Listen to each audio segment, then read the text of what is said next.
Good morning everybody. आप लोगों ने देखा था लास्ट क्लास में हमने प्रेजेंट इंडेफिनिट टेंस क्लियर कर लिया था। हमने दोनों चीज़ें देख ली थी, how to use and when to use. Now we will study present continue tense. Present तो लग ही रहा है, मैंने आपको बताया था है, आप है हूँ ही देखेंगे तो ये तो क्लियर है कि प्रेजेंट है। अब अपन बात करते हैं बेटा कंटिन्यू, प्रेजेंट कंटिन्यू और प्रेजेंट प्रोग्रेसिव। इसको हम प्रोग्रेसिव भी कह सकते हैं क्योंकि जब हम बात कर रहे हैं किसी एक्शन की तो वो ऑन प्रोग्रेस है, वो काम अभी जारी है, इसलिए ये टेंस प्रोग्रेसिव भी कहलाता है। So it is called present progressive और कंटिन्यू। अब हम ये देखेंगे कि इस टेंस को हाउ टू यूज, कैसे यूज किया जाता है। मैंने एक स्ट्रक्चर लिखा है इसमें, सब्जेक्ट। इस टेंस में हेल्पिंग वर्ब के रूप में हम इज एम आर का प्रयोग करेंगे।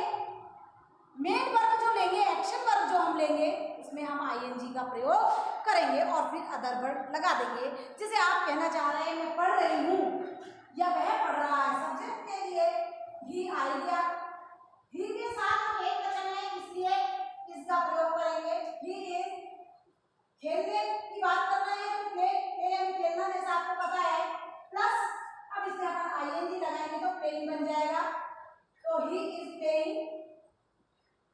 अब आप ये भी कहना चाह रहे हैं कि वह ग्राउंड में खेल रहा है, वो फुटबॉल खेल रहा है, वो क्रिकेट, तो इसके आगे शब्द आते चले जाएंगे, he is playing in the ground.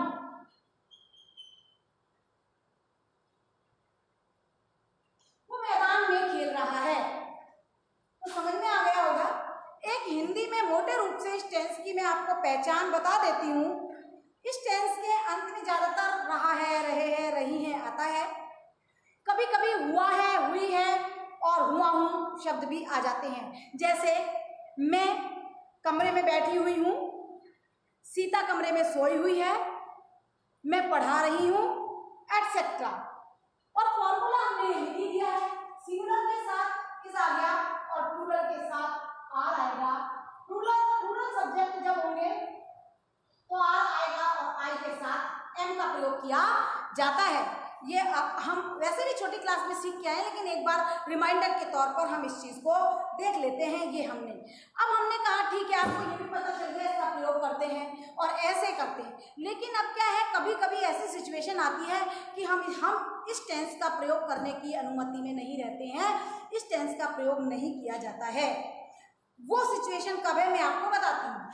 सबसे पहली बात, हम जब बात करेंगे, कुछ क्रियाएं ऐसी होती हैं जिनका प्रेजेंट या पास्ट टेंस नहीं होता है, वो हमेशा सिंपल टेंस में ही प्रयोग किया जाती है। उनका ना प्रेजेंट होता है और ना पास्ट होता है, उनको सिर्फ हम सिंपल में प्रयोग करते हैं।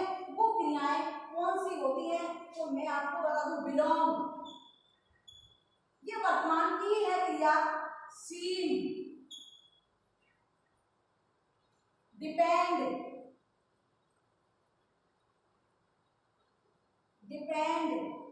इक्वल, ओन, अपीयर, डिजर्व और मैटर। देखिए, ये कुछ क्रियाएं ऐसी हैं जिनका सिंपल होता है, पास्ट नहीं होता है, तो इन क्रियाओं में हम आईएनजी का प्रयोग नहीं कर सकते। हम यूँ तो नहीं कह रहे हैं कि कह सकते हैं कि वो भारत का रहा है, भाई वो भारत का है, वो भारत को, इंडिया को बिलोंग करता है, ही बिलोंग्स टू इंडिया, तो इनका हमेशा प्रेजेंट बनेगा। इसलिए ये जो मैंने क्रियाएं लिखी हैं, हम इनका आईएनजी में प्रयोग नहीं कर सकते हैं, तो इनका सिंपल इंडेफिनिट में प्रयोग होगा। सिंपल इंडेफिनिट टेंस में जब मैंने आपको सिखाया था तब ये सिखा दिया था कि इनका कुछ क्रियाएं ऐसी हैं जिनका सिर्फ हम सिंपल में ही प्रयोग करते हैं, तो ये कंटिन्यू में प्रयोग नहीं की जा सकती हैं बेटे। कुछ क्रियाएं बेटा ऐसी होती हैं जिनको हम कह सकते हैं एक तरह से, कुछ प्रमुख क्रियाएं ऐसी हैं संवेदना सूचक जिनको हम कहते हैं, जो कि हमारी संवेदनाओं को व्यक्त करती हैं।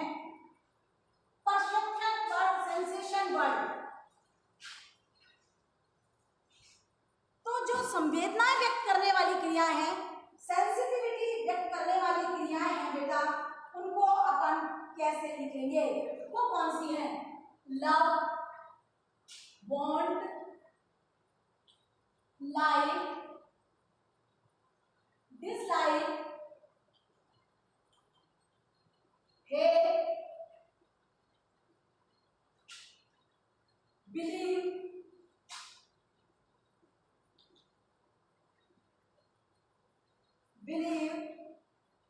डिजायर, होप, फॉरगिव,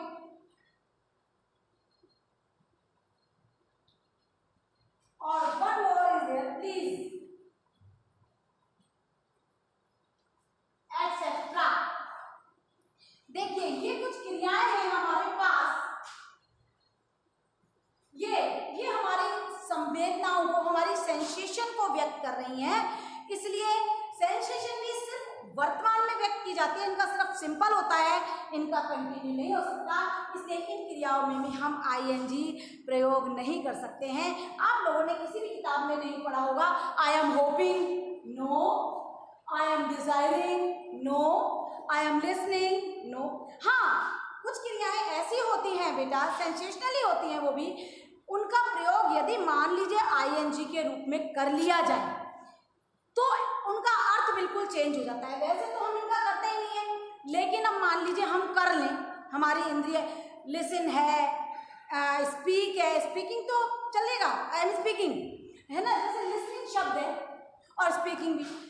अब यहाँ से देखिए मैं पढ़ा रही हूँ, बगल में से कोई व्हीकल गुजर रहा है और मुझे उसकी आवाज़ सुनाई दे रही है, तो मैं यूँ थोड़ी कहूँगी I am listening the sound of vehicle और द हॉर्न ऑफ व्हीकल।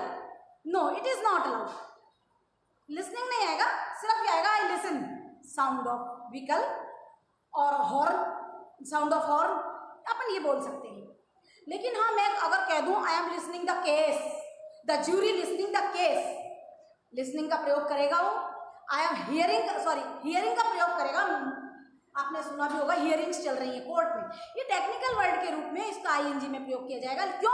क्योंकि वो अपना फुल अटेंशन जो है उस काम की ओर पे कर रहा है। यानी कहने का मतलब है जिस कार्य को, भले ही वो संवेदना व्यक्त करती हुई क्रिया है, लेकिन जिस कार्य पर हम अटेंशन पे कर रहे हैं उसके साथ अपन आईएनजी का प्रयोग कर सकते हैं। अदरवाइज हमें इन सेंसेशनल क्रियाओं पर आईएनजी के साथ आईएनजी का प्रयोग नहीं किया जाता है। तो ये तो हमने ये देख लिया इसका स्ट्रक्चर के रूप में। अब हम बेटे बात करेंगे तो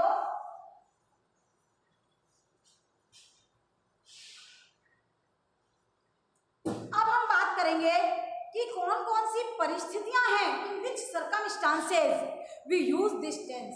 हमें ये देखना है, इंपॉर्टेंट बात है कि हम इसका प्रयोग जो है वो कब कब करेंगे, परिस्थितियां हम देखते हैं कैसे करेंगे। सबसे पहले जैसा इसमें नाम में के आगे लग रहा है कंटिन्यू, तो action continue at the time of speaking. First thing है हमारी the action when to use,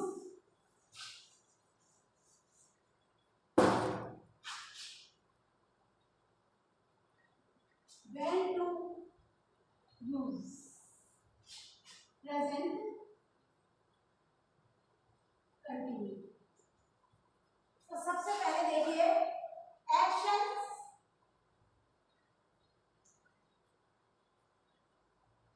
continue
परिस्थिति परिवर्तन।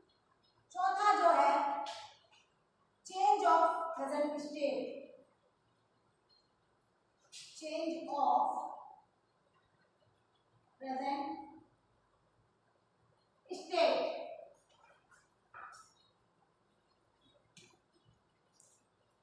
इसके लिए जैसे बिकम, गेट, हो, बिकम, गेट, गो, ग्रो,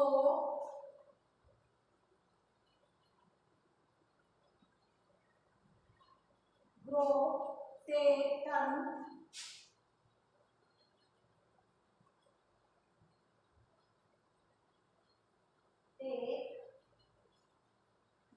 इत्यादि ये क्रिया है।